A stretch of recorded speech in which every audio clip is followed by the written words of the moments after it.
Hey everybody, and welcome back. Today we're doing part 2 of the Pokemon series. So here's what we're going to do with this. This chapter, it's the longest one in the whole book, and it's absolutely packed. Way too much to cram into one video without glossing over something very important. So I'm breaking it into smaller pieces, more digestible pieces. We'll go section by section, looking at what I noticed first, and then we'll build on that together. And honestly, I think a lot of people are skimming past details that might actually be hiding clues. But hey, that's just between you and me. So let's dive in. So John starts off by grounding us in his very big road trip. And he just doesn't say, I was a little kid on vacation. Nope. He says he was 5.5 years old.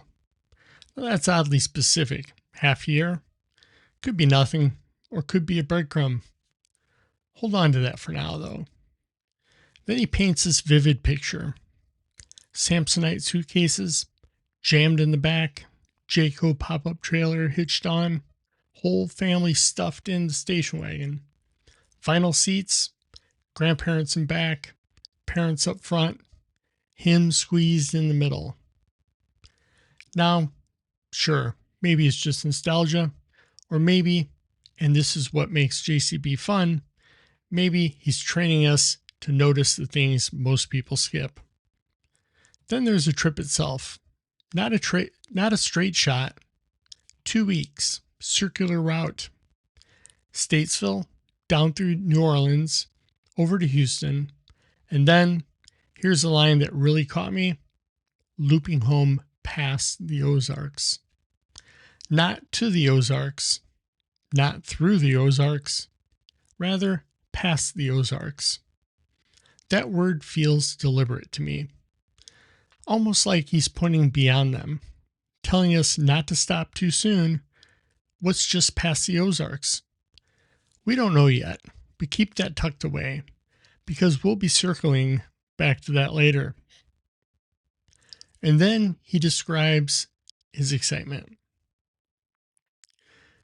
He's saying he was brim to the rim. Now, that's not your everyday childhood phrase. Could be his flair for words, or it could be one of those little phrases he wants lodged into your head. So even before the real trip begins, we're already left asking, why these oddly specific details? And how much weight do they really carry in this puzzle? Don't answer too quickly though. Sometimes the payoff comes later. All right, now we roll into New Orleans. And this is where John starts slipping in what I think might be one of the biggest clusters of clues in the whole chapter. So pay close attention here. Now, let me be clear. I don't think this box is in New Orleans.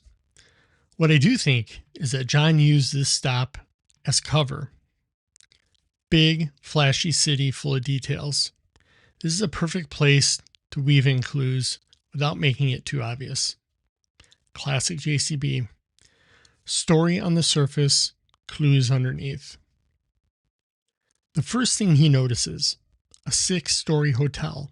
To a kid, that's skyscraper territory. He even compares it to the Empire State Building and the Eiffel Tower. Why? He could have just said it was tall, but instead he ties it to the icons of the world. He wants us thinking about scale. About numbers, maybe about exaggeration. Then he drops back into the camper and tents, reminding us those were the real bedrooms. We already knew that, so why bring it up again? That's the kind of detail you want to flag. When something is repeated, it usually matters, so hold on to that. The next detail, the 5th floor. And here comes the number 5 again. At first, I tried mapping it to the trip.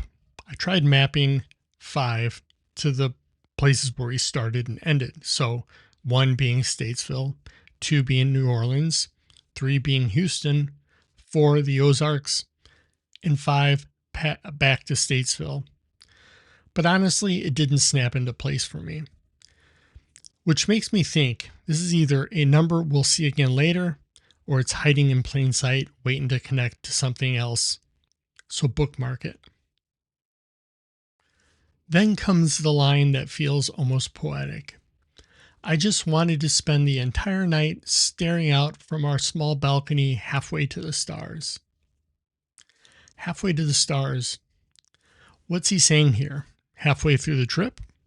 If so, physically, that could land us somewhere north of Houston, somewhere near, say, Davy Crockett or Sam Houston National Forest.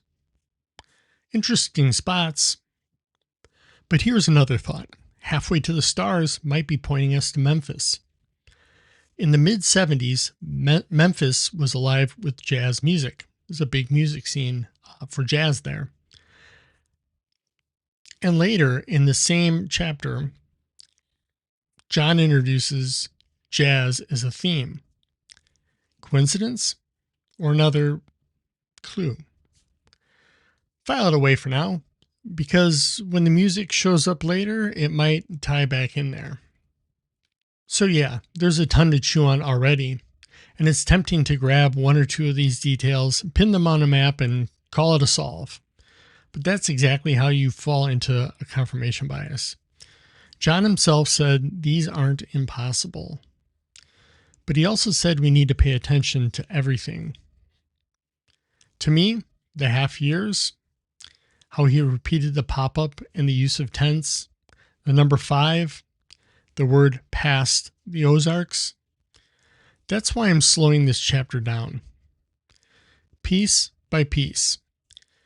Because sometimes the clue you need is the one you thought was just background. So here's where we pause. Next time, we'll keep following John through New Orleans, and eventually to the moment when the Pokemon finally come into play. That's where things really get interesting. In the meantime, tell me what you think. Why past the Ozarks? Why the 5th floor? Why mention the camper and tents again when he already mentioned it in the beginning? Drop your thoughts in the comments. I want to see where your head's at. And don't forget to subscribe, because we're not just chasing the Pokemon box. We're chasing all of John's treasure hunts. All 5 boxes. Until then, stay safe, stay sharp, and stay tuned. We'll see you.